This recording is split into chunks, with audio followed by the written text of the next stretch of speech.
Bismillahirrahmanirrahim. Assalamualaikum warahmatullahi wabarakatuh. Waalaikumsalam warahmatullahi wabarakatuh. Alhamdulillah, wassalatu wassalamu ala rasulillah wa ala alihi washabihi wa ala ma ba'd.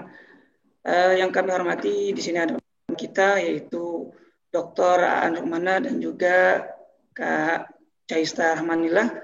Alhamdulillah pada sore hari ini teman-teman sekalian beserta para narasumber kita dapat bertemu di Zoom meeting ini yaitu untuk webinar yaitu dengan judul Cinta Ilahiyah, Perspektif Psikologi dan Agama. Baiklah, sebelumnya perkenalkan nama saya Ahmad Rajib Karimi, biasa dipanggil Romi, dan saat ini saya bertindak sebagai narasumber pada webinar ini. Dan sebelum dimulai webinar pada hari ini, pertama-tama kita perkenalkan sekilas tentang bincang jiwa. Slide-nya, oke. Baik, jadi webinar pada hari ini diadakan oleh Bintang Jiwa, yaitu Bintang Jiwa merupakan penyedia layanan psikologi untuk membantu individu untuk melihat potensinya, psikoedukasi, dan juga mengatasi permasalahan di berbagai bidang, yaitu pendidikan, organisasi, dan juga pribadi maupun keluarga. Oke, baik. Nah, layanan yang ada di Bincang Jiwa yaitu ada psikoedukasi, webinar, konseling, psikotes, juga asesmen psikologis. Selanjutnya, kita berkenalan dengan Pustaka Kebun Tumbuh. Nah, Pustaka Kebun Tumbuh ini merupakan penyelenggara pendidikan dengan konsep Islami ya, yang berkomitmen dalam pembentukan karakter atau akhlak Islami, berpikir ilmiah, serta menumbuhkan sikap kepemimpinan atau khalifah fil ard. Baik. Untuk agenda webinar kita pada sore hari ini, yaitu pertama akan disampaikan materi oleh narasumber kita. Yang narasumber pertama nanti insya Allah akan disampaikan oleh Kak Chaista Rahmanillah. Lalu yang kedua insya Allah akan disampaikan oleh Dr. Aan Rukmana. Setelah pemaparan materi, nanti akan diadakan sesi tanya-jawab. Nah, sesi tanya-jawab ini akan dibuka ketika moderator mempersilahkan untuk ada sesi pertanyaan. Tapi kalau misalkan nanti teman-teman ada yang mau ditanyakan dan narasumber sedang menyampaikan pemaparan, silakan diketik di kolom chat saja untuk nanti kemudian kita sampaikan pada sesi tanya-jawab. Oke. Baik, lalu selanjutnya nanti ada feedback. Feedback ini diharapkan partisipan dapat mengisi feedback untuk perbaikan ke depannya dari webinar ini maupun dari Bincang Jiwa secara keseluruhan. Baik, teman-teman, apa kabarnya semuanya? Sehat semua ya? Alhamdulillah. Alhamdulillah ya. Baik, pertama kita berkenalan dengan pembicara kita yaitu Kak Chaista Rahmanillah, SPSI, MPSI, psikolog. Nah, Kak Chaista ini pendidikannya itu S1-nya di UIN Syarif Hidayatullah, Bachelor of Psychology, dan S2-nya di Master of Clinical Psychology di Universitas Persada Indonesia, IAI. Nah, beliau saat ini bekerja sebagai psikologis di Bincang Jiwa, dan juga psikologis di RSUD Jagakarsa. Oke, baik.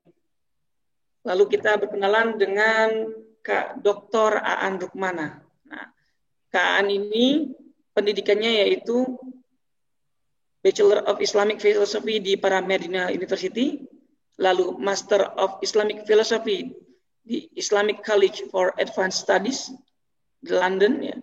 Lalu yang saat ini Doctorate Program on Islamic Philosophy di Sekolah Pasar Sarjana UIN Syarif Hidayatullah Jakarta. Ya udah selesai itu, Mas. Sudah selesai ya. Oh iya, mungkin di slide-nya belum di. Iya, saya juga lagi ya, kamu maaf Kak. Iya. Baik, siap. Nah, untuk Kak An ini saat ini bekerja sebagai dosen ya Kak ya, di Philosophy and Religion Department di Paramadina University.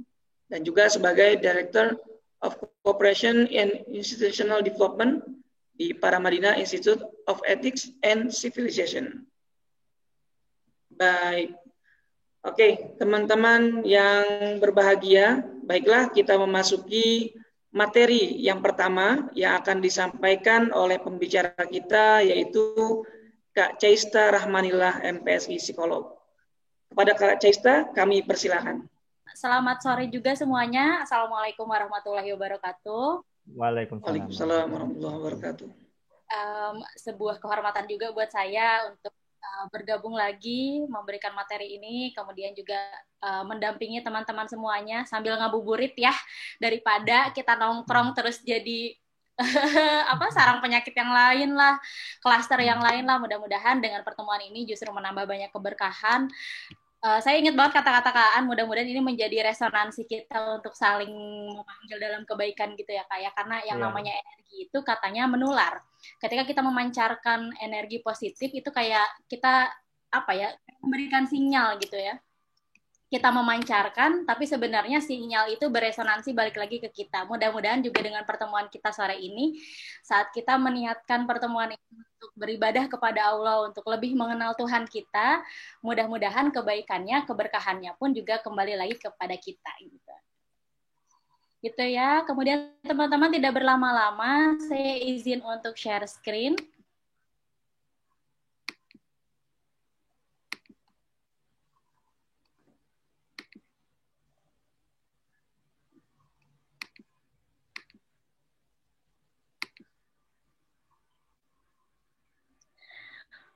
Oke, tampilannya sudah masuk belum Kak Romi? Ya, sudah Kak, sudah masuk. Oke, terima kasih. Assalamualaikum warahmatullahi wabarakatuh. Selamat sore semuanya. Di kesempatan kali ini kita akan sama-sama saling belajar.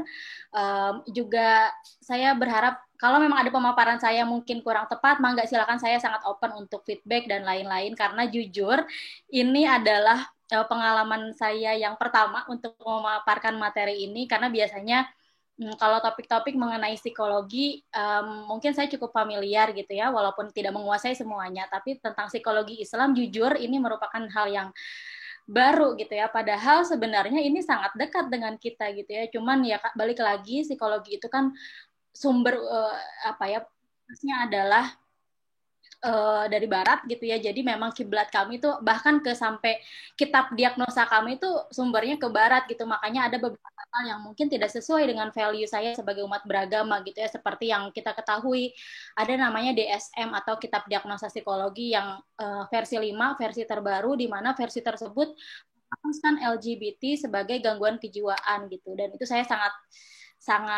kontradiktif sekali sih. Cuman balik lagi ketika kita berbicara ilmu harus bebas nilai gitu ya. Nah, kemudian juga tentang psikologi Islam ini juga salah satu hal yang baru yang biasanya kami belajar ini di kampus gitu, tapi sebenarnya dalam prakteknya sebenarnya kita sangat dekat dengan ini gitu. Baik, di pemaparan kali ini saya punya waktu kurang lebih 30 menit ya Kak Romi ya.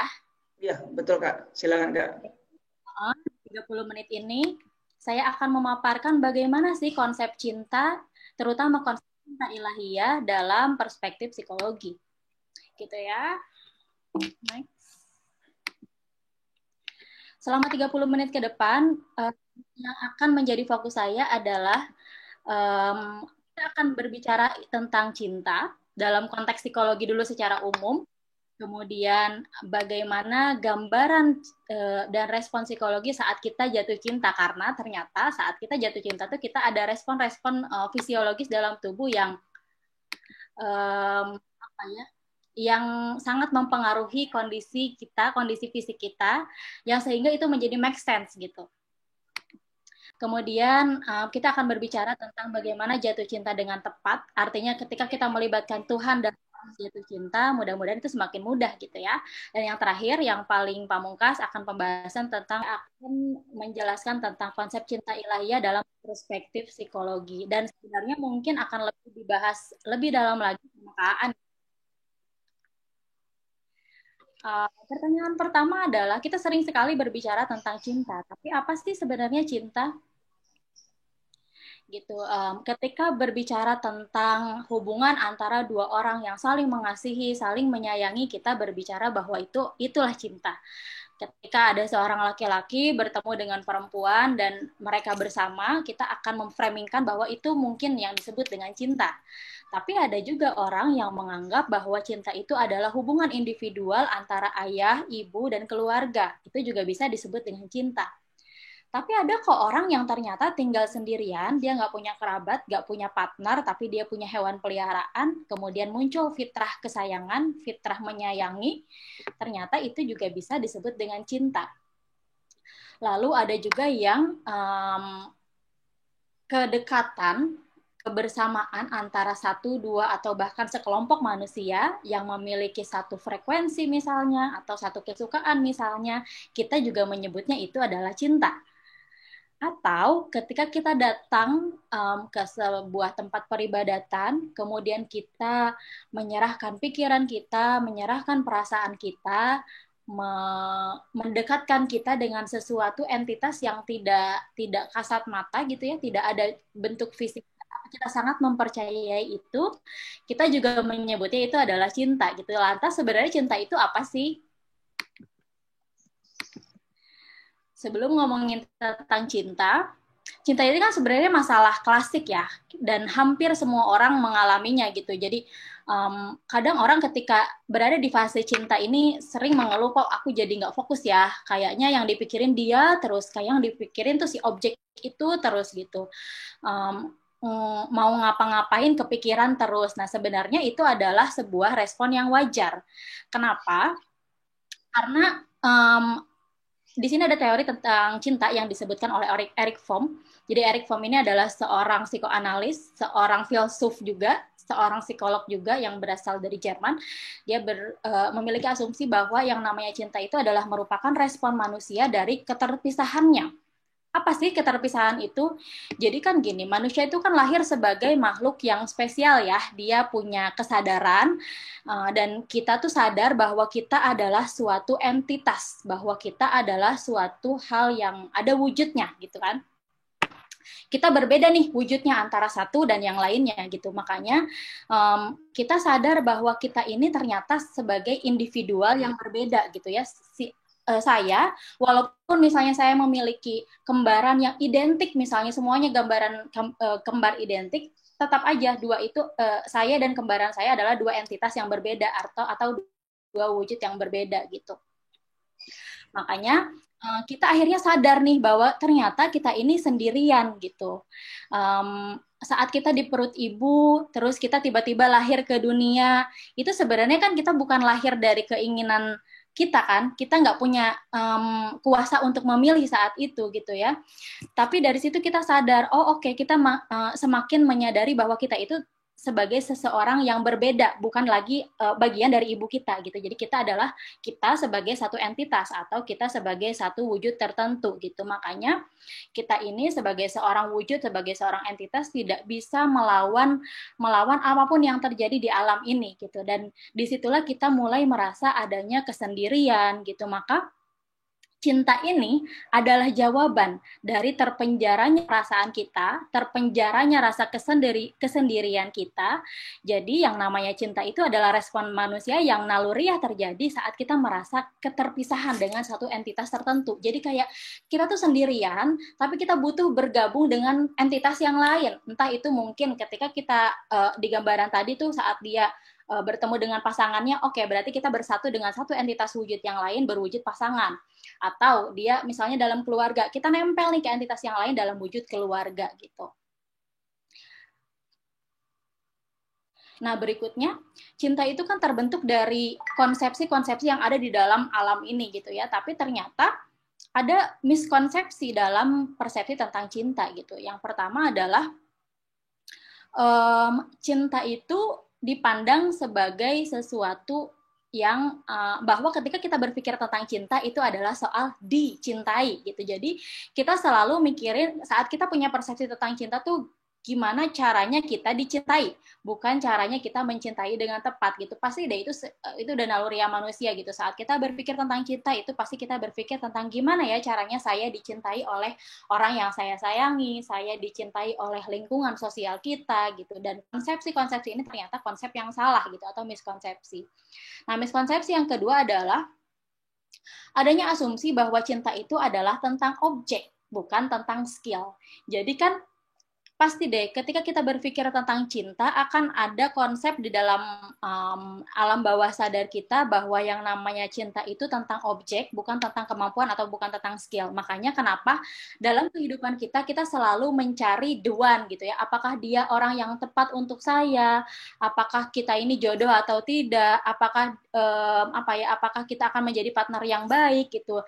Dibandingkan belajar tentang cara mencintai yang benar, kita akan lebih fokus terhadap objeknya gitu. Makanya selalu ada persepsi-persepsi yang seperti itu. Apakah orang ini orang yang tepat? Apakah she's the one gitu, yang kayak gitu-gitu. Padahal sebenarnya konsepsi yang seperti itu tidak terlalu tepat gitu. Kita jadinya nggak fokus terhadap bagaimana kita mencintai, tapi lebih kepada objeknya gitu. Kemudian miskonsepsi yang ketiga, menurut Erich Fromm dalam bukunya The Art of Loving, itu adanya kapitalisme, bahwa cinta itu adalah sebuah bentuk transaksional. Disadari atau tidak, ternyata kita terkonsep bahwa saat kita memiliki misalnya pasangan yang keren, yang kaya raya, yang A, B, C, dan Z gitu ya, kita akhirnya muncul perasaan-perasaan yang bangga, perasaan yang bahwa ternyata hidup ini tentang sebuah kompetisi, jangan-jangan gitu ya. Atau misalnya ketika kita move on terus kita punya pasangan yang baru, akhirnya kita selalu membanding-bandingkan misalnya gitu ya. Jadi ada unsur atau ada perasaan di mana kita ingin menjatuhkan orang lain, kita ingin terlihat lebih wah dibandingkan orang lain, atau ada kesan di mana kita over dalam menjual diri gitu ya, dalam tanda kutip. Pokoknya kita tuh pengen kelihatan paling oke. Nah, konsep-konsep seperti ini adalah konsep yang salah dalam cinta, tapi ini ternyata terbentuk di masyarakat kita. Jadi kita menganggap seolah-olah cinta itu adalah sebuah bentuk transaksional, di mana kalau kita lebih unggul, lebih oke, berarti kita menang dalam konsep dalam society kita gitu ya.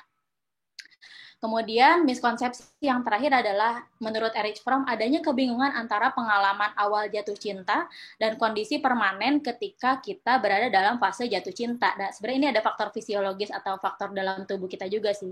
Jadi itu kita selalu ada ketika kita jatuh cinta, kita lupa bahwa setelah jatuh cinta itu ternyata ada step yang lain, yaitu standing dalam cinta itu sendiri.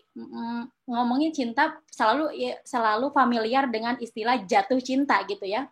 Jadi setelah jatuh itu padahal sebenarnya ada proses yang lain yang lebih krusial, di mana itu namanya standing in love. Ketika kita jatuh cinta tuh selalu mabuk gitu ya dalam perasaan afeksi, perasaan penuh kasih sayang dan lain-lain, lupa bahwa ada tahapan berikutnya yang jauh lebih berat, yang jauh lebih harus diperjuangkan, yaitu mempertahankan cinta itu sendiri gitu.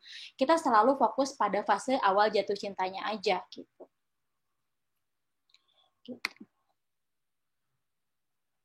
Nah, ternyata fase yang tadi yang keempat itu, yang kita selalu sibuk dengan jatuh cinta dan lupa untuk standing in love, itu ternyata secara fisiologis itu memang otak kita membentuk seperti itu gitu ya. Jadi kalau saya gambarkan di sini, otak kita itu kan kayak kalau mungkin dalam komputer tuh otak komputer yang begitu rumit gitu ya. Ada hemisfer kanan, ada hemisfer kiri, tapi kita bukan mau membahas itu, kita akan membahas di mana sih letak cinta dalam otak kita.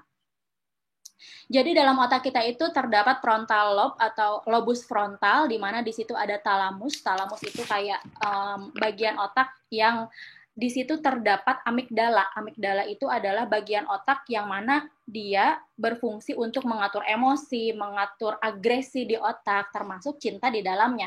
Di sini ada kelenjar pituitari namanya. Di kelenjar pituitari itu ada 3 hormon yang bereaksi saat kita jatuh cinta. Yang pertama adalah dopamin, serotonin, oksitosin. Dan kalau laki-laki mungkin ada tambahan vasopresin ya, tapi ini di laki-laki saja. Jadi saat kita jatuh cinta itu, otak kita tuh kayak lagi ada tsunami si tiga hormon tadi gitu. Makanya saat kita jatuh cinta tuh kayak dunia tuh semuanya indah. Kan dopamin itu adalah hormon tentang kebahagiaan ya. sama kayak morfin alami dalam tubuh. Makanya saat kita jatuh cinta tuh rasanya kehidupan yang sulit rasanya semakin mudah gitu. Walaupun kita babak belur ngejar, tapi karena kita sayang sama orang itu rasanya hidup kayak gampang-gampang aja dijalani gitu.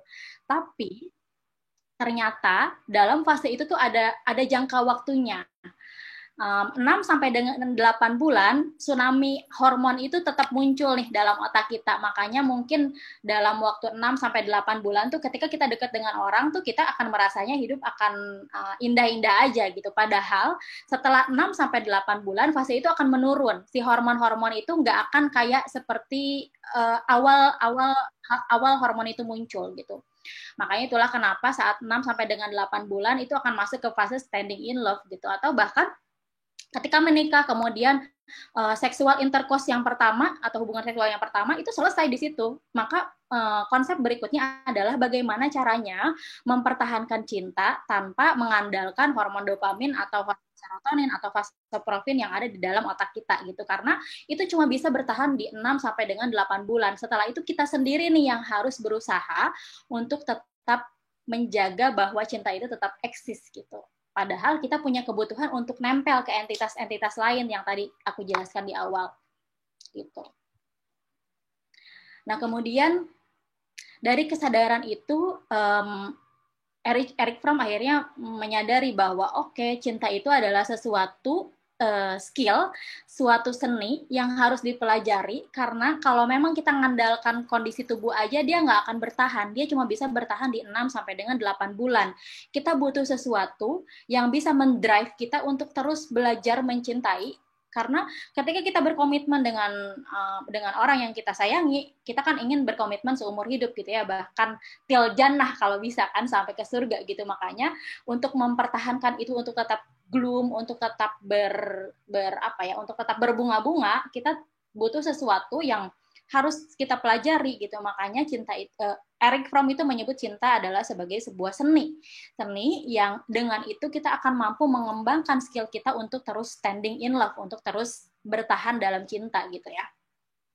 Nah, kemudian untuk tetap bertahan dalam cinta itu ternyata Erich Fromm membagi menjadi dua hal yang berbeda gitu. Yang pertama adalah kita harus tahu dulu nih teorinya apa.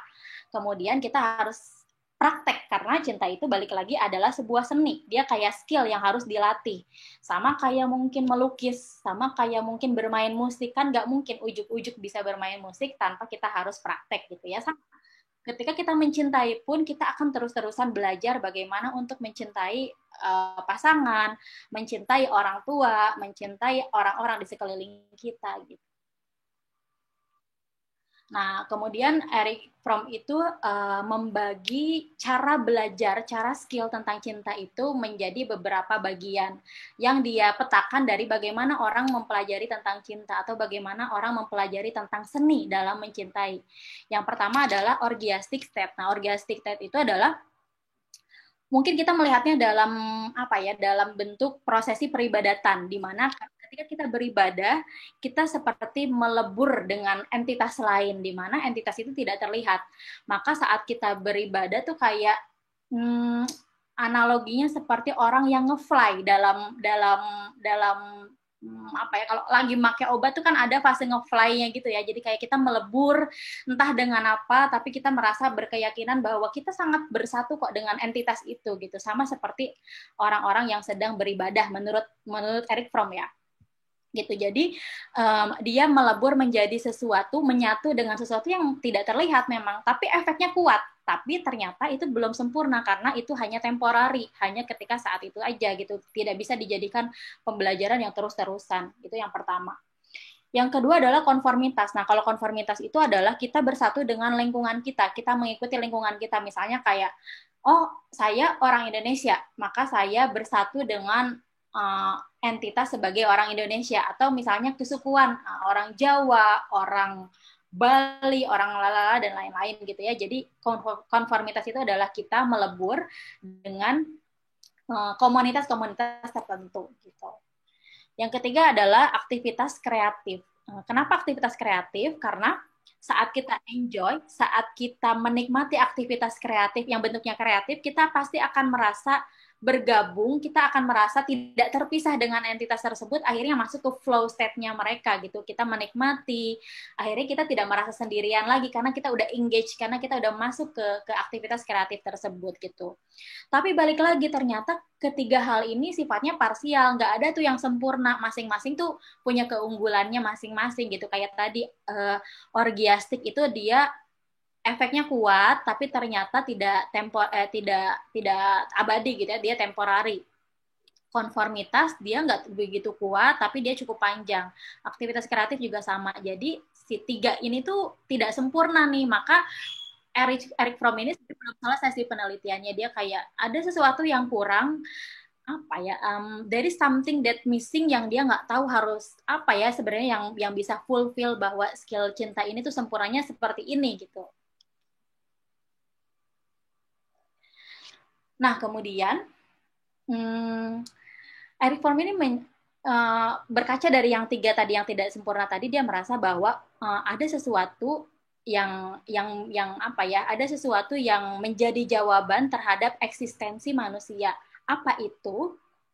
Dan Eric Fromm merasa bahwa ternyata cinta itu adalah jawaban yang paling wajar, jawaban yang paling memuaskan ketika pertanyaan, ketika muncul permasalahan mengenai human eksistensi atau eksistensi dari manusia itu sendiri. Jadi kalau mau beresin manusia, ya berarti yang harus dilatih itu adalah skill dia dalam cinta gitu. Makanya segitu pentingnya cinta itu gitu. Jadi kalau balik lagi ke human brain tadi, ke otak manusia tadi, kan ketika kita jatuh cinta tuh kayak banyak tsunami hormon kebahagiaan yang muncul nih.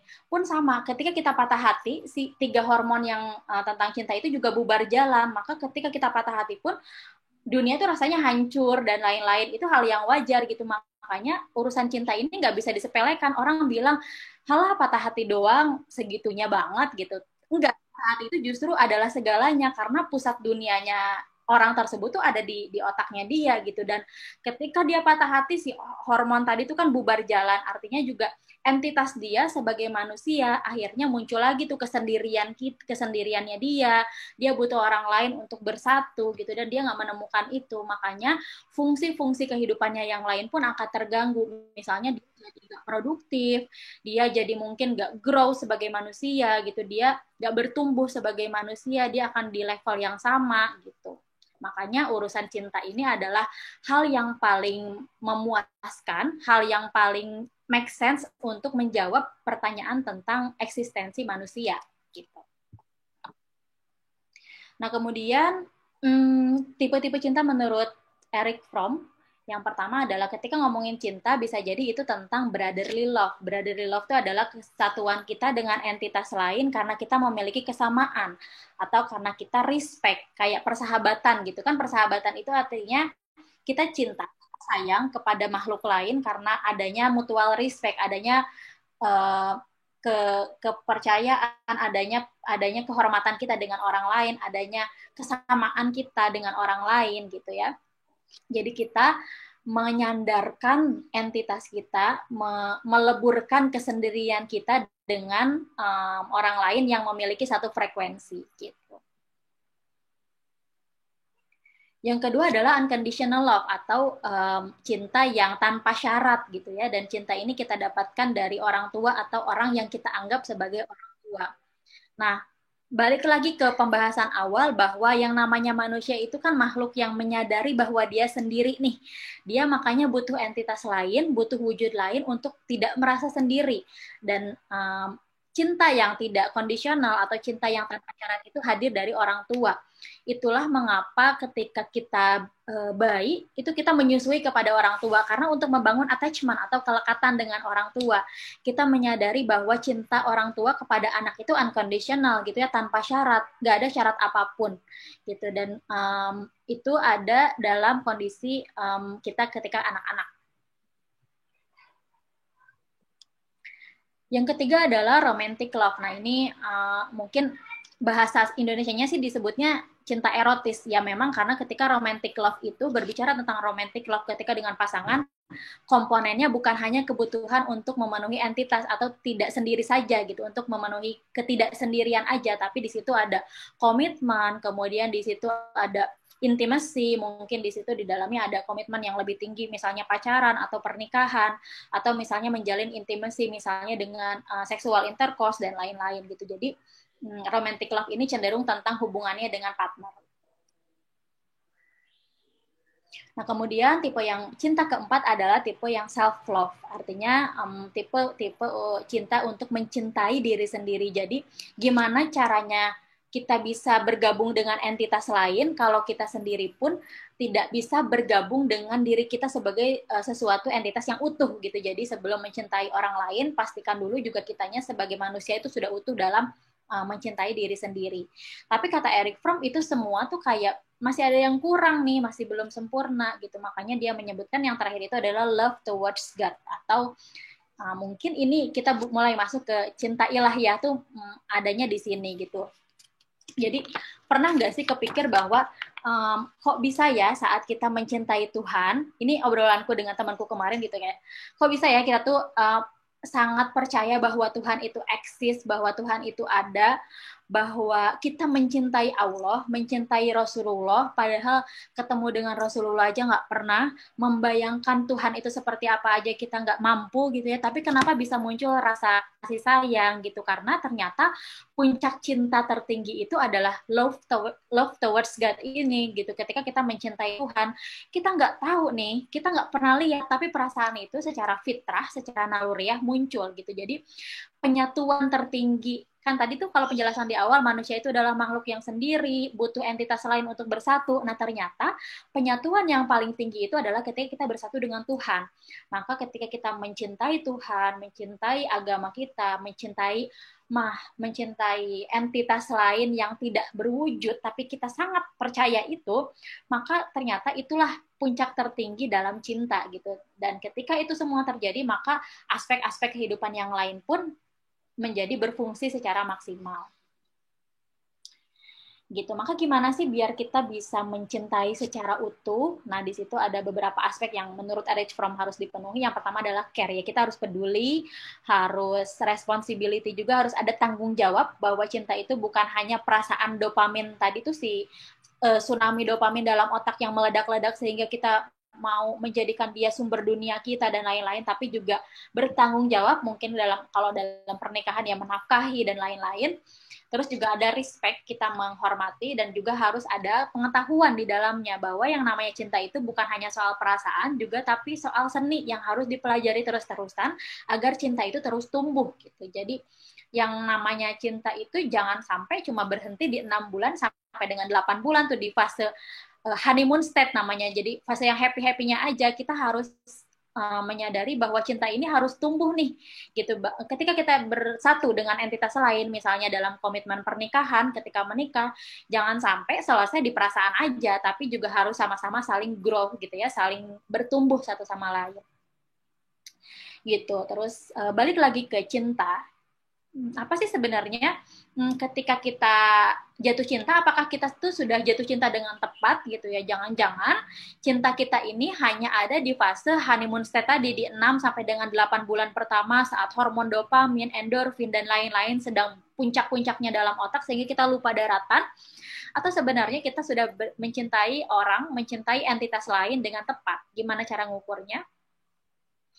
Nah, kemudian ada pendekatan dari psikologi Islam dari Profesor Mujib dan Bapak Muzaki di tahun 2002 yang menyebutkan bahwa jiwa kita ini adalah gabungan dari ruh dan jasad yang menjadikan kita sebagai sebuah entitas itu ternyata komponennya adalah ruh dan jasad. Ada soul-nya, terus ada bentuk fisiknya juga gitu. Nah, dan ternyata dalam jiwa manusia itu terdapat tiga aspek yang sangat penting, komponen yang sangat penting. Yang pertama adalah kolbun.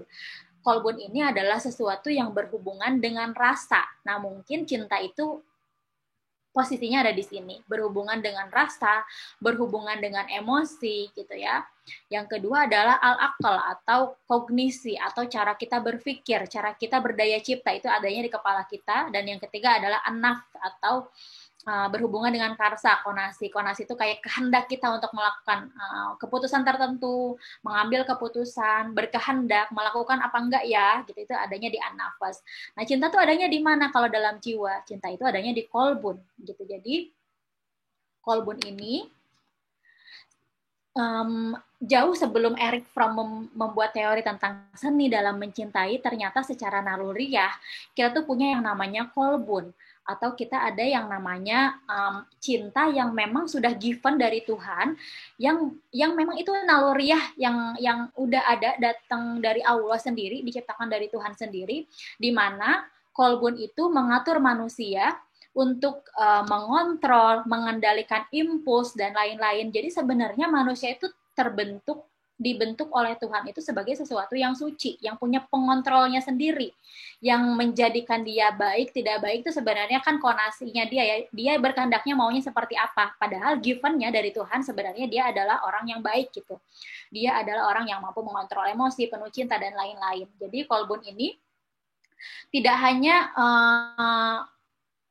manusia itu nggak cuma mengenal lingkungan fisik dan sosialnya saja, tapi juga ternyata ada aspek spiritual, aspek ketuhanan, aspek keagamaan yang memang manusia itu udah dikasih sama Tuhannya kayak gitu. Jadi yang menjadikan dia misalnya ateis dan lain-lain, yaitu pilihannya dia. Tapi deep sebelum itu semuanya, ternyata manusia itu given-nya adalah kolbun. Dia memiliki kolbun, dia memiliki fungsi mengatur, mengontrol, mengendalikan struktur jiwa yang lain gitu.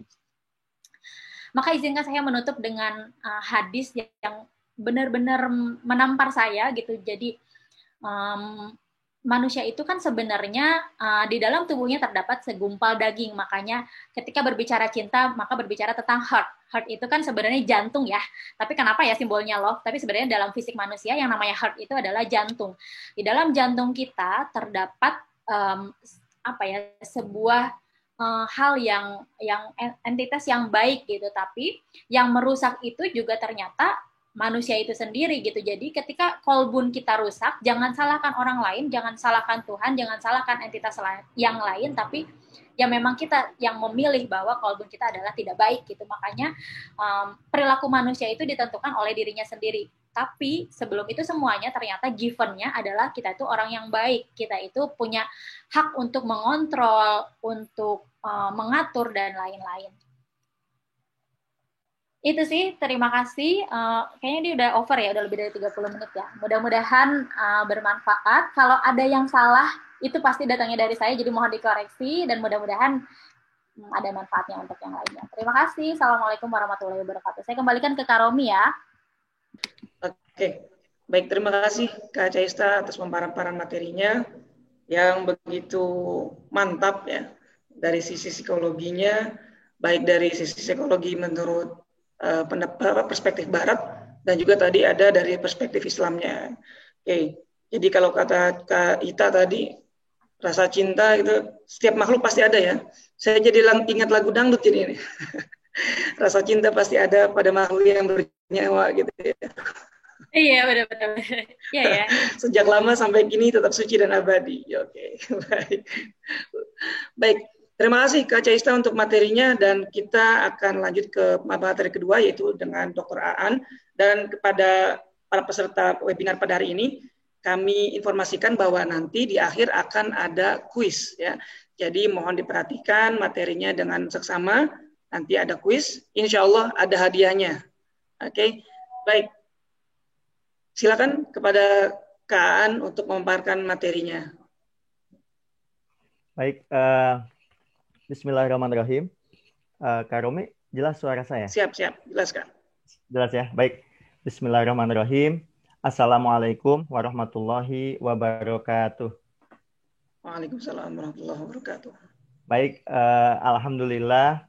Alhamdulillahirabbil alamin, wa bihi nasta'inu ala umuri dunya waddin. Assalatu wassalamu ala asrafil anbiya'i wal mursalin sayyidina Muhammadin wa ala alihi wa ashabihi as-salihin ajmain, amma ba'du. Pertama-tama saya pribadi mengucapkan terima kasih kepada orang-orang yang penuh cinta ini ya, dari tim bincang jiwa. Di sini ada Mas Romi, alhamdulillah mau mendampingi kita juga.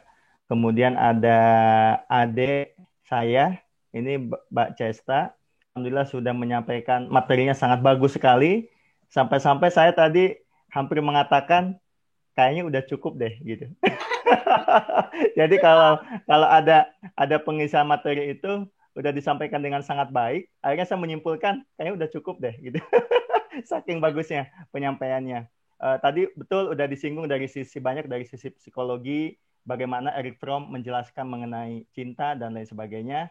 Izinkan saya akan coba menjelaskan dari sisi lain ya. Saya akan menjelaskan dari sisi bagaimana sebetulnya agama memahami cinta. Saya akan coba share slide saya sebentar. Ya, mudah-mudahan muncul ya di Bapak Ibu semuanya. Ya. Sudah muncul belum? Sudah ya? Ya, oke. Sudah. Sudah. Ya, baik. Saya sebentar. Sudah muncul ya. Baik. Saya beri judul itu namanya Mengenal Cinta Ilahi Perspektif Agama.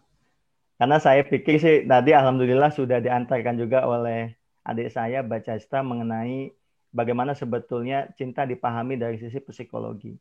Namun izinkan saya menyampaikan paradigmanya dulu. Jadi paradigma itu bahasa mudahnya adalah positioning. Kalau dalam psikologi, perspektif cinta itu biasanya berangkat dari manusia menuju manusia atau manusia menuju Allah. Nah, kaitannya dengan dengan agama, maka cinta itu kebalikannya itu. Bagaimana kita memahami cinta sebagaimana yang Allah kenalkan kepada kita mengenai cinta. Jadi agak dibalik ini perspektifnya. Kalau di psikologi itu dari manusia kepada Allah, sedangkan dalam agama bagaimana kita memahami cintanya Allah kepada manusia.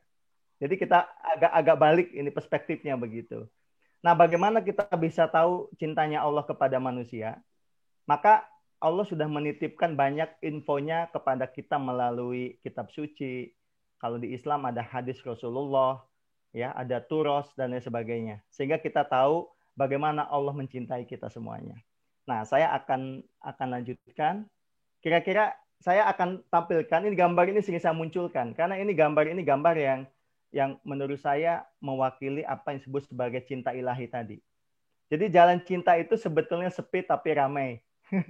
Ini maksudnya apa nih? Kok Kang Aan ngomong-ngomong begini? Jadi gini, jalan cinta itu dianggap sepi ya karena agak susah kita menangkapnya ya. Jadi memang betul-betul perasaan cinta itu sangat eksistensial. Jadi maksudnya eksistensial itu adalah sangat personal. Misalnya saya cerita ke Mbak Cesta tentang cinta saya gitu. Seheboh-hebohnya saya bercerita ke Mbak Cesta tentang cinta saya, toh pada akhirnya saya sendiri yang merasakan cinta itu. Jadi cinta itu a very personal experience. Maka dari itu disebut kalau istilah Eric Fromm, cinta itu adalah eksistensial. Karena terkait dengan keberadaanku di atas muka bumi ini. Sangat personal begitu ya. Makanya sepi. Jadi kalaupun kita mendiskusikan cinta, saya hakul yakin apa yang kita rasakan mengenai diskusi sore ini, di antara kita yang 60-70 orang ini, pasti mempunyai pemahaman yang berbeda tentang cinta, tergantung rasa apa yang kita miliki mengenai cinta. Jadi kita beda-beda nih rasanya nih. Mas Romi ini mungkin ya, yang sedang berbunga-bunga atau baca Cesta begitu, pasti agak berbeda memahami cinta. Mungkin dengan orang yang sudah lama misalnya bergulat terus di dalam cinta. Mungkin. Sehingga memang pengalaman ini menjadi pengalaman yang sangat sepi sebetulnya. Makanya kalau di dalam Islam itu ada seorang ahli sufi dari Islamic Spain, dari Spanyol Islam, namanya adalah Ibn Arabi. Beliau pernah mengatakan bahwa sebetulnya ya tadi pengalaman cinta itu seperti kita sedang bercengkrama dengan kesepian. Maka itu ada satu video bagus judulnya itu puisi sebetulnya ya, Alone with the Alone. Jadi sendiri dengan yang sendirian. Jadi cinta itu emang sangat sendirian gitu. Tetapi menariknya kalau cinta itu tepat kita amalkan, kita pahami sebagaimana cinta ilahiyah itu, maka meskipun sendirian cinta itu ramai sebetulnya. Makanya orang yang sedang mencintai meskipun dia sendirian, tapi hatinya itu ramai. Kalau tadi Mbak Cesta bilang apa, hormon endorfin dan lain sebagainya gitu. Tapi kalau dalam bahasa agamanya, justru di sanalah hati yang punya cinta adalah hati yang hidup. Tetapi hati yang tidak punya cinta, kalau dalam bahasa agama adalah hati yang mati. Begitu. Coba kita lihat ya. Lihat syair puisi dari Rumi. Nah, ini saya bacakan. Sesungguhnya tak pernah seorang kekasih mencari tanpa dicari kekasihnya. Apabila kilat cinta telah menyambar hati yang ini, ketahuilah bahwa ada cinta di hati yang lain. Apabila cinta Tuhan bertambah besar di relung hatimu, pastilah Ia menaruh cinta atasmu. Tak ada bunyi tepuk tangan, hanya dengan satu tangan, tanpa tangan yang lain. Nah, itu dia hakikat cinta itu begitu. Maka kalau kita katakan kenapa mungkin misalnya kita punya cinta begitu, sebetulnya kita itu punya cinta, sekali lagi, itu karena Allah sudah menginstal cinta di hati kita. Jadi sebetulnya itu.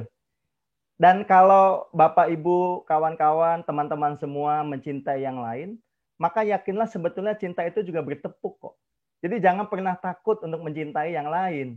Kalaupun misalnya, kok saya nggak mendapatkan balasan dari yang saya cintai itu, tidak masalah. Kenapa? Karena objek yang kita cintai adalah makhluk ciptaan Allah Maha Pecinta.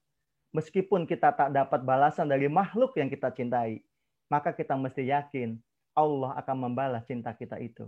Jadi Bapak Ibu, tidak ada istilah sakit hati karena cinta. Kalau kita semua punya cinta yang tulus, just do it, love him, love her. Tidak usah kita tunda-tunda kalau kita memang punya cinta kepada yang lain. Tunjukkan itu. Maka nanti Allah akan membalas cintamu. Kan gitu kan? Nah, ini maksudnya itu hakikat cinta itu. Jadi nggak ada tuh istilah cinta bertepuk sebelah tangan. Di dalam cinta ilahiyah tidak ada. Bahkan kalau kita lihat di sini, penciptaan manusia pun sejak awal, tadi Mbak Cesta sudah menyinggung sedikit, itu sebetulnya juga karena cinta. Coba lihat istilah saja ya. Istilah dalam bahasa Indonesia ada rahim. Rahim itu kan ada di perut. Kalau laki-laki nggak punya ya, Mas Romi, kita nggak punya rahim, Mas Romi. Ya, tapi kalau nggak punya, kalau Mbak Cesta ada rahim ya, perempuan ada rahim. Nah, kenapa disebut rahim? Karena rahim itu adalah alam kasih sayang. Dari bahasa Arab itu, Rahman, Rahim, Rahim. Itu artinya alam kasih sayang. Terbayang tidak ketika kita masih ada di perut ibu kita itu sudah merasakan alam kasih sayang. Makanya kenapa ketika lahiran, bayi itu kemudian menangis. Menangisnya bayi, kalau dari perspektif agama, itu bukan semata-mata dia nangis biasa, tetapi karena dia secara eksistensial mengalami keterpisahan dengan alam yang penuh kasih sayang. Karena belum tentu di dunia ada kasih sayang kan? Makanya dia menangis. Menangisnya bukan nangis biasa. Nangisnya itu nangis totalitas. Jadi kalau ingin tahu nangis yang total, lihat bagaimana bayi menangis. Waktu baru lahiran. Itu total itu menangisnya. Nah, tetapi menariknya Masya Allah, ketika bayi itu disusui ibunya, terhubung kembali dengan alam rahimnya, bayi itu pun diam. Artinya apa? Bayi merasakan ketenangan ketika bayi bisa menyusu kepada ibunya karena dia terhubung lagi dengan alam rahimnya, yaitu alam kasih sayang, yaitu alam cinta kasih. Nah, itu kayak gitu tuh. Yang menarik lagi, Bapak Ibu, kawan-kawan semua, bahwa ketika kematian pun sama. Di dalam agama, khususnya agama Islam dalam hal ini, kematian itu justru adalah sesuatu yang ditunggu-tunggu bagi orang yang punya cinta. Kenapa begitu? Karena orang yang mati pun itu disebutnya apa? Almarhum. Jadi kalau tadi di perut itu namanya rohim, ya apa namanya? Ya di rahim kita, rahim ibu gitu. Tetapi ketika meninggal disebut almarhum, artinya orang yang disayangi. Jadi luar biasa ketika di perut ibu dunia cinta, ketika kita meninggal pun kita masuk ke dunia cinta sebetulnya. Ya. Dan kematian itu kenapa tidak ditakuti bagi orang yang meyakini adanya Allah, meyakini cinta Allah, karena lewat kematian itulah ada penyatuan kembali dengan dunia asal, dengan kampung halaman yang sejatinya. Maka tidak ada kebingungan ketika harus kembali kepada Allah.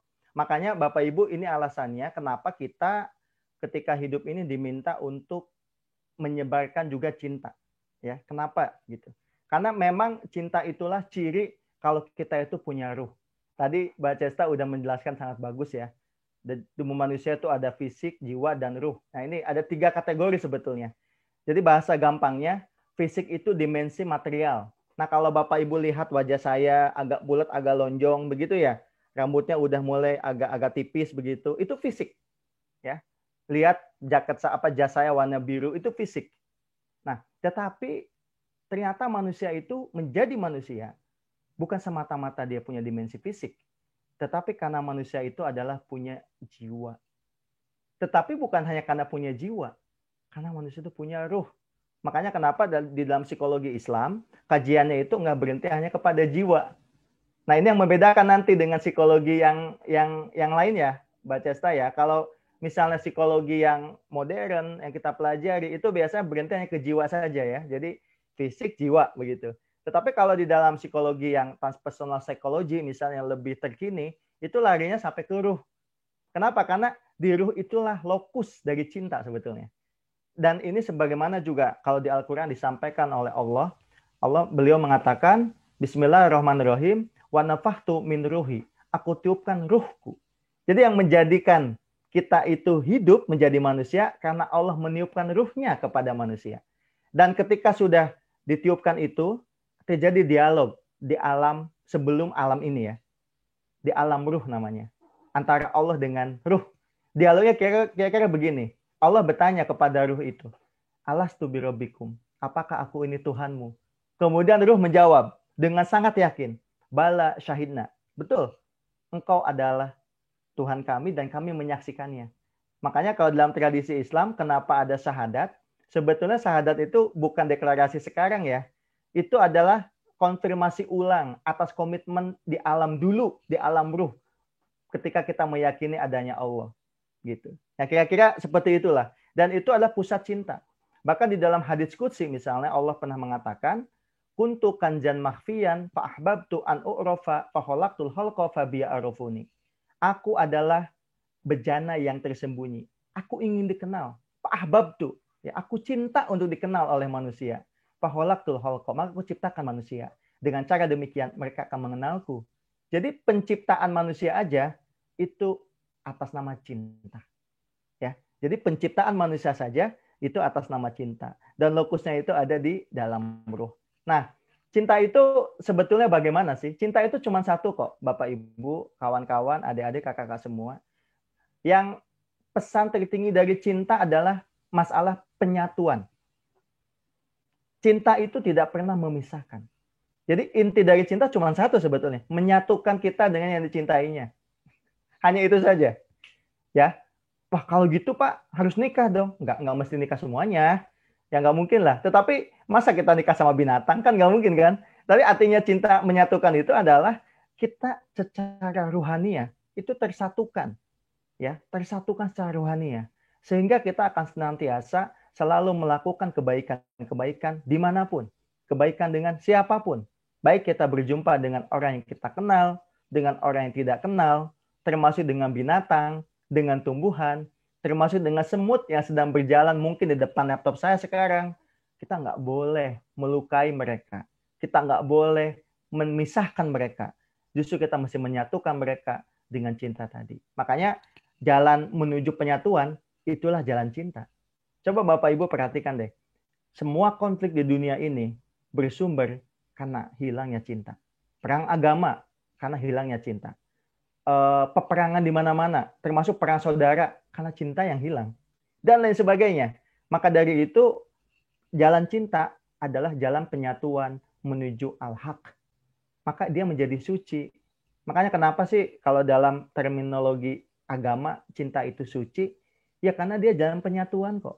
Gitu kan? Dia jalan penyatuan kok. Gitu. Nah, tapi Pak, kenapa sih suka ada konflik, Pak? Nah, nanti saya akan jelaskan kenapa muncul konflik. Nah, kira-kira kalau kita mau komitmen dengan cinta ilahiyah, kira-kira skemanya begini. Kita itu sejak dijadikannya kita ada di dunia ini, sebetulnya kita sudah mendapat cinta penuh dari Allah. Maka kalau kita merasa, kok saya tuh kayak nggak ada cinta, itu pasti keliru. Karena kita perspektifnya kita, bukan Allah. Kalau kita mau menggunakan perspektif Allah, maka sebetulnya ketika kita lahir, kita itu sudah punya cinta yang penuh. Gitu. Ya tadi yang saya buktikan, di alam ruh sudah ada dialog, di alam rahim kita juga sudah ada. Jadi kita itu udah penuh cinta sebetulnya. Maka karena kita sudah punya cinta yang penuh, sebetulnya kita itu tidak perlu mencari cinta yang lain. Ya. Tidak perlu mencari cinta yang lain. Tidak perlu. Justru tugas kita itu adalah mencintai yang lain. Nangkep nggak Bapak Ibu? Jadi kita itu nggak perlu mencari cinta yang lain. Justru kita itu adalah mencintai yang lain. Kenapa? Karena aku sudah dicintai Allah. Maka bagi kita yang masih merasa masih butuh cinta yang lain, itu sebetulnya cerminan kalau kita itu nggak merasakan bahwa Allah itu mencintai kita, kan gitu. Kalau kita meyakini Allah mencintai kita, sesungguhnya kita itu tidak perlu untuk menggebu-gebu supaya dicintai yang lain. Yang tadi Mbak Cesta bilang di psikologi itu. Orang mengatakan, oh saya jatuh cinta, itu bohong. Bukan jatuh cinta kalau kata Ari Fromm. Kebanyakan orang bukan jatuh cinta, ya, atau bukan standing in love, ya, tapi falling in love. Itu pun bukan falling in love bahwa saya cinta yang lain, tapi saya ingin dicintai. Jadi fenomena bahwa oh saya jatuh cinta, bukan itu sebetulnya. Karena saya ingin dicintai. Jadi ketika nggak ada balasan dicintainya, dia berontak. Dia merasa, wah aku tidak dicintai, nggak ada cinta nih. Padahal tugas kita bukan dicintai loh. Tugas kita itu mencintai. Nangkep ya? Jadi itulah cinta ilahi. Jadi kita kalau meyakini ada cinta Allah, sebetulnya kita tidak perlu menggebu-gebu untuk dicintai yang lainnya. Sehingga kita nggak gampang galau. Ini anak-anak muda nih banyak di sini. Nggak gampang galau nih, Mas Romi. Ya, nggak gampang galau nih, Mas Romi gitu ya. Baca tanggal sih nggak gampang galau. Kenapa? Karena kita itu memang sudah ada mencintai yaitu Allah. Tugas tinggal melanjutkan cinta kita dari Allah itu kepada sesama gitu. Nah, maka kalau ada mohon maaf ini, kalau ada gagal, ini bukan gagal hijrah, gagal cinta maksudnya. Kalau ada orang yang gagal di dalam cinta, itu biasanya begini skemanya nih. Jadi misalnya ada dua pasangan menjalin cinta ya. Yang satu itu dia pokoknya mencintai terus. Ya. Tetapi yang satu pinginnya dicintai terus. Nah, ini biasanya akan timbul masalah juga. Kenapa? Karena ada satu momen di mana mungkin yang mencintai juga lagi kendor. Maka ketika yang mencintai kendor, nanti yang dicintai merasa, wah, yang mencintaiku udah nggak mencintaiku lagi. Biasanya SMS, ya. Biasanya pagi-pagi ada yang salam segala macam. Kok ini udah nggak SMS? Betapa sempitnya hidup kita ya. Cinta itu hanya diindikatori hanya oleh WA dan SMS saja. Boleh jadi pasangan kita lagi sibuk, lagi ada masalah, mungkin dia juga lagi bercengkrama dengan Allah, begitu ya. Nah, tetapi betapa banyak kawan-kawan dalam rumah tangga itu bercerai misalnya hanya karena ini loh, karena keliru memahami cintanya. Apalagi kalau cintanya itu sama-sama dua-dua ingin dicintai. Waduh, itu luar biasa. Yang laki-laki pengennya diperhatikan terus, yang perempuan juga pengen diperhatikan terus. Itu nggak akan lama itu. Hubungan kayak gitu nggak akan lama. Kenapa? Karena udah sakit hubungannya. Karena di sana tidak ada dimensi Allah di dalam hubungan itu. Makanya kalau kita mau kembali kepada cinta ilahiyah, maka kita mesti meluruskan atau mengamalkan cinta kita itu seperti cintanya Allah kepada kita. Kan Allah itu kan tidak pernah memaksa kita mencintai Allah kan? Makanya Bapak Ibu kenapa di dalam basmalah itu Allah mengatakan kan Bismillahirrahmanirrahim dengan menyebut nama Allah ya, yang Maha Penyayang lagi Maha Pengasih. Kenapa ada dua istilah? Ada Rahman, ada Rahim. Rahman itu artinya cinta universal. Artinya kepada siapapun kita tetap cinta. Meskipun kata Allah ada orang yang enggak menyembah Allah, ada orang yang percaya sama Allah, tapi tetap dikasih kehidupan kok. Tetap dikasih makan minum kok. Kenapa? Karena Allah menerapkan namanya Rahman atau cinta universal. Gitu. Tetapi bukan hanya itu, bagi orang-orang yang soleh, orang-orang yang mencontoh cintanya Allah, maka cintanya sudah bukan lagi Rahman, tetapi cintanya itu adalah Rahim. Itu cinta khusus. Ya. Jadi kalau misalnya di depan saya ada 10 orang, tetapi saya lebih memperhatikan kepada satu orang, itu artinya saya sedang mengamalkan bukan hanya Rahman, tapi Rahim. Karena saya punya cinta khusus kepada orang itu. Itu namanya Rahim. Dan coba kita lihat, cara Allah mencintai kita itu luar biasa. Allah Maha Pemaaf. Meskipun di sisi lain juga Allah Al-Mutakabbir, Al-Muntakim. Allah itu juga pendendam. Allah juga luar biasa, maha segala-galanya. Tapi kasih sayang Allah di atas segala-galanya. Kan begitu kan? Maka kalau kita menerapkan cinta semacam itu luar biasa. Hubungan cinta kita bisa sukses. Kenapa? Karena dua-duanya sama-sama saling mencintai. Jadi berangkat itu sudah bukan ingin dicintainya, tapi sama-sama mencintai. Ya, gitu. Misalnya kita dengan seseorang, ya kita nggak usah ngejar supaya dicintai. Ya kalau kita cinta sama orang itu, tunjukkan cinta kita. Itu aja udah. Tapi Pak, gimana kalau saya nggak dicintai? Kok Anda masih merasa kurang dicintai? Bukannya ada Allah udah mencintai. Kan gitu kan? Jadi jangan sampai kita, bahasa saya, itu musyrik dalam cinta. Gitu. Kita ngomong-ngomongin musyrik, tapi dalam cinta kita musyrik. Kenapa? Karena kita mengharapkan dicintai selain Allah. Nah, itu kan bukan, itu kan musyrik namanya sama. Maka dari itu, Bapak Ibu, kawan-kawan semua, kalau kita mau sungguh-sungguh mengamalkan cinta ilahi, kira-kira kita mencontoh cara Allah mencintai kita, gitu. Nah, itu kuncinya. Dan ini yang menarik, bahwa kalau kita sudah betul-betul cintanya semacam ini, maka kita akan mendapatkan apa yang disebut sebagai al-barokah. Al-barokah itu keberkahan dalam cinta. Itu insya Allah. Jadi kalau kita udah betul ya, dan mungkin juga ada pertanyaan nih, Mbak Cesta, Mas Romi, misalnya, Pak, apakah cinta itu mesti harus memiliki? Kan gitu kan? Kan suka begitu tuh, Pak. Kalau cinta itu masih memiliki enggak sih? Saya bilang begini, komitmen rumah tangga iya memiliki kan gitu kan. Tetapi kan cinta itu bukan semata-mata masalah memiliki, tapi masalah kehadiran. Kehadiran dari objek yang kita cintai. Jadi yang paling penting yang kita jaga itu sebenarnya kehadiran itu.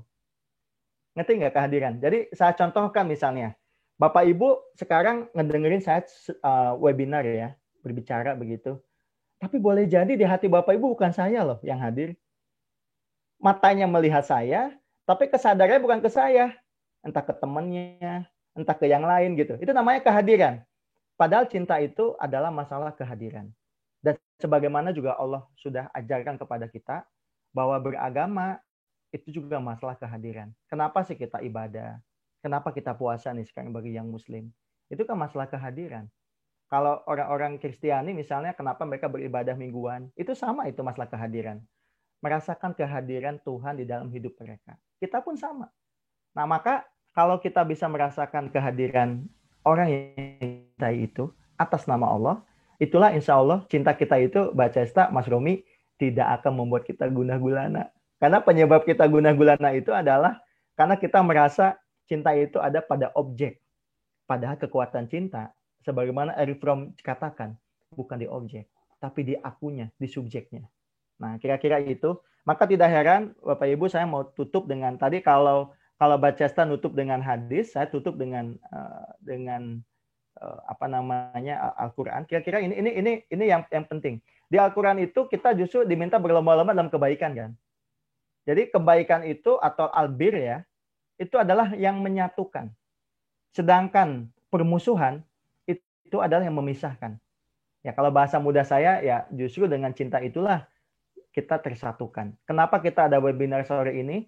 Saya hakul yakin bukan semata-mata kita ingin mengenal cinta lebih jauh, tapi karena kita secara ruhaniah kita tersatukan dengan keinginan yang sama sebetulnya. Itu kunci yang paling dari apa yang disebut sebagai cinta ilahiyah. Saya kira cukup dari saya itu dulu ya. Nanti supaya ada waktu cukup untuk juga diskusi. Assalamualaikum warahmatullahi wabarakatuh. Terima kasih Kak Aan yang telah menyampaikan ilmunya dan materinya.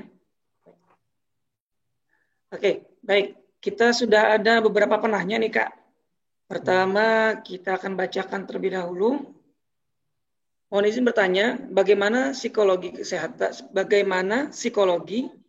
kesehatan dan agama menyikapi bahwasanya jika seseorang mengalami gangguan kesehatan mental seperti depresi, gangguan kecemasan, gangguan kepribadian dan lain-lain adalah karena kurangnya rasa cinta kita kepada Tuhan dengan wujud seperti kurangnya rasa syukur, kurang iman, kurang dekat dengan Tuhan. Karena banyak sekali yang masih menganggap bahwa isu kesehatan mental adalah hal yang tidak nyata.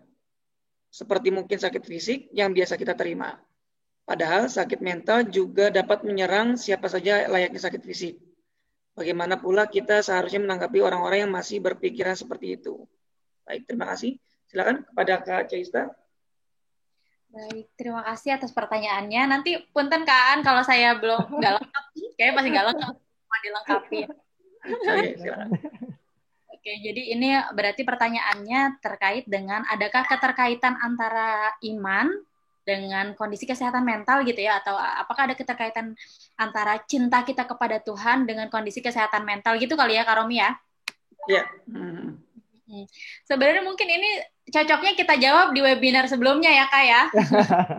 Antara kondisi psikologis dengan apakah kita mencintai Tuhan itu berarti kita terbebas dari sakit mental gitu ya. Jadi kalau jawaban dari saya adalah berbicara tentang kesehatan mental itu tidak bisa dilihat dari satu sudut pandang gitu ya. Kondisi manusia itu balik lagi adalah multifaktor gitu. Banyak faktor-faktor yang membentuk manusia itu sendiri gitu. Jadi apakah ada hubungannya? Jelas ada hubungannya. Bahkan ada penelitian tentang psychological well-being atau kesejahteraan psikologis, di mana kondisi spiritual itu memiliki sumbangsi, memiliki pengaruh terhadap kesehatan psikologis kita, terhadap kesejahteraan psikologis kita. Jadi semakin kita dekat dengan Tuhan, maka kondisi psychological well-being kita semakin baik gitu. Tapi again, ketika kita berbicara tentang kesehatan mental, itu adalah sesuatu yang kompleks karena dia dipengaruhi oleh banyak faktor. Di antaranya mungkin ada faktor neurobiologis yang berkaitan dengan kondisi otak kita, atau yang kedua ada faktor psikososial misalnya, bagaimana kita berinteraksi dengan manusia-manusia yang lain, dan yang paling penting adalah bagaimana keterhubungan dengan Tuhan gitu. Jadi kalau kacamatanya mungkin yang kita rubah ya, bukan hanya soal sebab akibat, tapi kondisi mental ini adalah sumbangsi yang lain, tapi ketika berbicara tentang apakah ada keterkaitannya jelas, dan itu sangat besar sekali pengaruhnya. Maka saya selalu ketika dihadapkan dengan pasien-pasien yang kondisi mentalnya sedang terganggu, saya selalu juga berusaha mendekatkan dari sisi spiritualnya. Karena ketika spiritualnya menguat, ketika rasa cintanya kepada Tuhan, ketika keterikatannya atau terkoneksi dia dengan Tuhan, maka akan semakin memudahkan jalan dia untuk sejahtera secara psikologis gitu. Di samping juga aspek-aspek lainnya diperbaiki. Misalnya kalau ada gangguan di neurobiologisnya, berarti dibantu dengan farmakoterapi, misalnya obat-obat penstabil mood, obat-obat antidepresan dan lain-lain. Tapi balik lagi soal agama ini tetap harus ditelusuri juga gitu, harus diperkuat juga, karena semakin kuat kondisi beragamanya, semakin spiritual seseorang, maka psychological well-being-nya pun akan semakin baik. Itu sih kalau pandangan dari psikologi mungkin ya. Kak Aan mungkin akan menambahkan. Ya, makasih Mbak Cesta. Kak Romi, saya langsung jawab ya, Kak Romi ya. Jadi kalau di dalam agama, perspektif agama, itu sebetulnya gini, agama itu melihat cinta itu selalu perspektif cinta ilahi. Itu dulu. Bahkan kenapa kita pun punya cinta, itu justru datangnya dari Allah. Ini kalau dalam Reform juga kan diulas di awal-awalnya. Misalnya kalau ada 10 orang di depan saya, kenapa saya kok punya kecenderungan kepada yang satu, bukan ke yang lainnya? Ya itu sebetulnya bukan semata-mata karena fisik, bukan. Karena itu ada cinta yang memang diinstalkan ke dalam diri kita dari Allah yang memberikan cinta. Itu dulu, logikanya itu dulu. Nah, terus kemudian bagaimana supaya kita bisa secara mental sehat begitu ya? Ya kalau dalam perspektif agama, itu sebetulnya ajaran-ajaran tentang syukur, ajaran-ajaran tentang memaafkan, ajaran-ajaran tentang hidup optimis. Itu ajaran yang sangat positif di dalam pembentukan mental kita. Jadi kalau misalnya contoh ada Al-Kindi ya. Al-Kindi ini seorang filsuf muslim yang mengatakan penyebab kenapa orang menderita itu sebenarnya sederhana. Karena dia terlalu banyak kemauan. Ya, makanya kalau kita semua Bapak Ibu kemauannya macam-macam nih. Saya mau ini, saya mau itu, mau ini, mau itu. Akhirnya pasti menderita. Pasti menderita. Makanya biasa di dalam psikologi Islam pun kita diajarkan bukan untuk banyak kemauan, tetapi tekanan itu adalah kita menerima apa yang kita dapatkan. Karena apa yang kita mau itu beda dengan apa yang kita butuhkan. Karena belum tentu yang kita maui itu adalah yang kita butuhkan. Nah ini jadi di dalam psikologi Islam kita ditekankan untuk hidup berdekatan dengan apa yang kita butuhkan, bukan apa yang kita mau. Nah ini sama, saya tutup sedikit dengan doa ya, filosofi doa. Banyak orang yang doa itu apa yang dia maui. bukan apa yang kita butuhkan. Padahal Allah menjawab doa itu yang dibutuhkan orang itu, bukan yang dimaui. Kenapa? Allah pencipta kita kok. Allah tahu kok. Allah tahu kira-kira kita itu komponen tubuh kita itu atau diri kita apa yang kita butuhkan. Allah Maha tahu. Makanya ketika kita doa nih, misalnya, ya Allah jadikanlah saya presiden. Kata Allah, kamu mah nggak mampu jadi presiden, udah. Ini contoh. Nah, tapi kan banyak di antara kita yang tetap kekeh. Allah nggak adil. Aku udah berdoa berkali-kali, nggak juga jadi. Yang salah kitanya kok. Masa maksa-maksa Allah? Allah nggak bisa dipaksain. Bahkan kalau dalam terminologi agama, Bapak Ibu, kita kan diminta ibadah kepada Allah ya. Itu ibadah itu kayak nganterin kita ke pintu Allah. Nah, kalau udah sampai ke pintu Allah, kita nggak bisa maksa Allah buka pintu. Itu terserah Allah. Jadi tugas kita itu kalau dalam filosofi cinta ini, yang religius, yang agama, ya kita mencintai yang lain itu saja. Gitu. Itu kuncinya. Gitu ya Mas Romi ya? Ya, mudah-mudahan membantu supaya mental kita sehat lah dengan adanya cinta gitu. Terima kasih. Oke, baik. Terima kasih Kak Caista dan Kak An atas jawaban yang disampaikan. Kalau kita lihat di kolom chat sudah banyak juga nih yang bertanya nih Kak. Tapi mungkin karena waktu, tapi mohon maaf kepada para partisipan, kita pilih saja ya. Dan kita mungkin yang dari Mbak Biu di sini, bagaimana manusia bisa sudah dikatakan cinta kepada Tuhannya? Oke, menarik nih. Apa hanya sekedar ibadah semata? Biasanya ibadah karena kewajiban manusia atau takut surga neraka. Oh, mungkin maksudnya gini mungkin Kak. Jadi gimana orang itu beribadah dengan cinta karena mengharapkan cinta Tuhan gitu mungkin ya Kak ya. Oke, dari siapa dulu yang menjawab? Dari Kak An atau dari Kak kita? Kayaknya Kak An aja. Pertanyaannya. Menarik ini. Ini pertanyaan saya juga ya. Gimana caranya ya? Gimana caranya? Baik gini. Saya sedikit saya tambahkan. Jadi kalau kita ibadahnya itu karena cinta Allah, maka yang kita harapin itu bukan surga, tetapi Allahnya. Ya, jadi kalau misalnya saya mengharapkan surga, itu ibadah kita itu masih punya maksud. Apa itu? Ya surga. Atau kita ibadah karena takut neraka, itu ada maksudnya. Kenapa? Karena takut masuk neraka. Makanya kalau di dalam tradisi tasawuf itu ada seorang perempuan solehah, itu namanya Robiah Adawiyah. Beliau pernah mengatakan begini, ya Tuhanku, kalau memang aku menyembahmu karena ingin surgamu, maka bakarlah surga itu. Tapi kalau aku menyembahmu karena takut nerakamu, masukin aja aku ke nerakamu. Karena aku itu menyembahmu itu karena aku ingin berjumpa denganmu ya Allah. Aku rindu kepadamu dan aku cinta kepadamu ya Allah. Jadi ini tingkatan mahabbatullah yang paling tinggi. Jadi ibadahnya wali-wali, ibadahnya para nabi, ya ini ibadah semacam ini. Tapi biasa kalau kita yang memang baru mengenal ibadah ya butuh, kalau kayak anak kecil tuh ya, supaya mau belajar disiapin mainan gitu loh. Ayo nak belajar nak, nih hadiahnya buat kamu kalau kamu lulus. Tapi kan kalau kita cinta ilahiyah nggak semacam itu gitu. Jadi kalau cinta ilahiyah itu saya beribadah justru supaya nanti bisa kembali kepada Allah sebagai sumber penciptaan kita. Saya tutup dengan satu penjelasan eskatologi ya.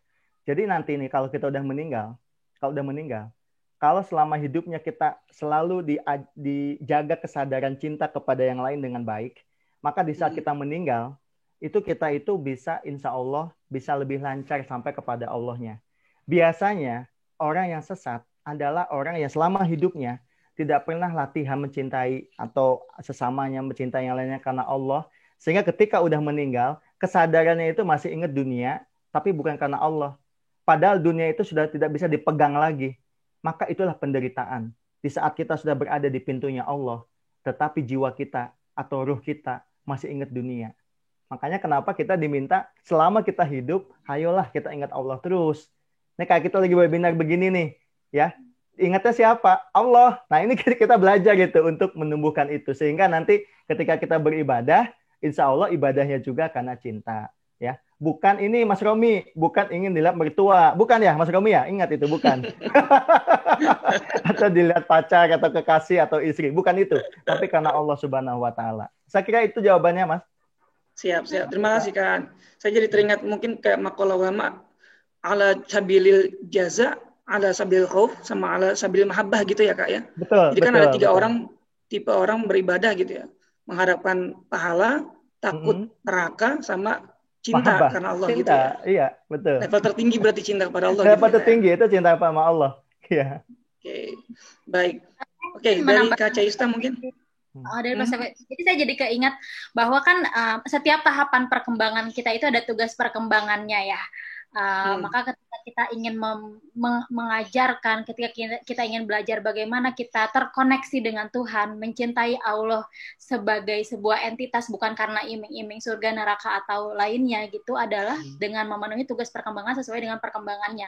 Misalnya ketika kita anak-anak gitu ya, memang kita ada di tahapan perkembangan, misalnya apa sih, Rom, kalau anak-anak tuh irasional gitu ya, yang maka kenapa ketika kita anak-anak itu yang kita tanamkan bentuk kecintaan kita kepada Tuhan dulu gitu, jangan tentang ritual beribadahnya. Iya, boleh kita membiasakan anak memakai jilbab gitu ya, membiasakan anak untuk sholat, tapi jauh lebih dalam dari itu justru yang harus ditanamkan kepada anak-anak adalah bagaimana kita mencintai ibadah itu adalah sebagai sebuah ritual yang memang kita mencintai prosesnya, bukan karena harus bener nih sholatnya itu harus kayak gini, auratnya harus tertutup dan lain-lain. Nanti kita akan belajar itu, tapi di anak-anak tuh ditumbuhkan dulu bagaimana mencintai, bagaimana kita terkoneksi dengan Tuhan.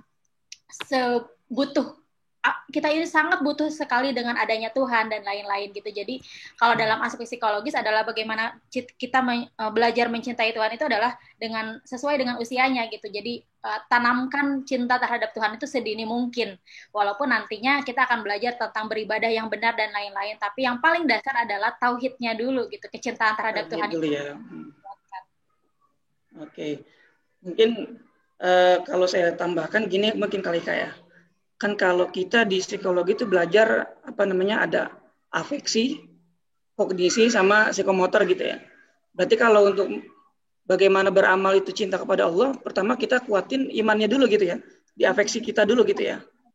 Imannya dulu gitu kan ya. Oke. Dari iman baru kita ke kognisi kita mungkin gitu. Kognisi kita berpikir, oh ini ibadah kita lakukan untuk siapa? Apakah untuk ini, untuk segala macam gitu ya. Dari situ berpikir dan muncul psikomotor, amal soleh kita gitu ya. Amal solehnya sebagai output dari iman dan Islam kita gitu ya. Oke. Baik. Oke. Terima kasih Kak Aan dan juga Kak Caista atas jawabannya. Baik, terima kasih kakak-kakak sekalian.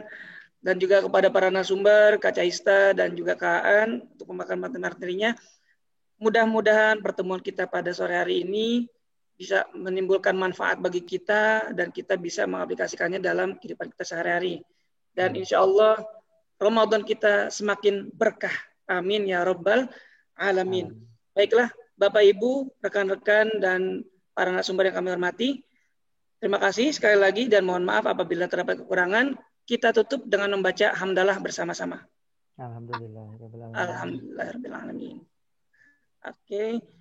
Oh ya, satu lagi tertinggal. Tadi ada link feedback. Nah, di sini nih ada link feedback yang nanti mohon dapat diisi oleh rekan-rekan para peserta sekalian.